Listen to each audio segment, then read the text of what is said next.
Подготовку к весеннему половодью обсудили в Алекминском районе. Напомним, что ежегодно в зону подтопления попадают Кылах и Первый Нерюктянинск. Каков прогноз на паводок 2016-го и в каких еще поселках Алекминского района опасаются большой воды, знает Елена Фаст.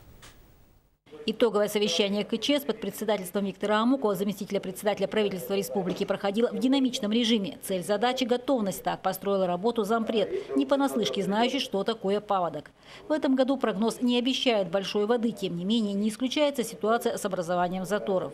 По прогнозу лед вроде бы от многолетних ниже чуть нормы, вода, уровень тоже ниже чуть нормы, но могут быть заторообразования. Поэтому мы должны быть все готовы в нештатном ситуации. В районе достаточный опыт подготовки. Тем не менее, еще раз были заслушаны главы наследов, имеющих определенные риски при большой воде. Так, островное село Кылах на сегодня насчитывает 162 человека.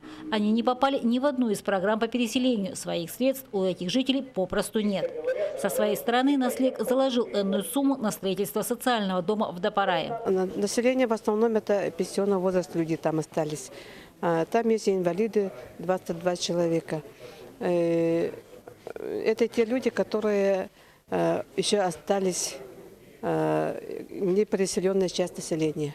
Мы не теряем надежды. В этом году заложили 2 миллиона рублей на начало строительства вот этого 16-квартирного жилого дома. В прошлом году тоже заложили 2 миллиона. Так что мы со своей стороны работу ведем. Этот вопрос будет вынесен на рассмотрение в правительстве республики. Пока же необходимо быть полностью готовым к весеннему половодью, твердо заявил Виктор Амуков. Елена Фаст, Максим Копылов, НВК Саха, Алекминск.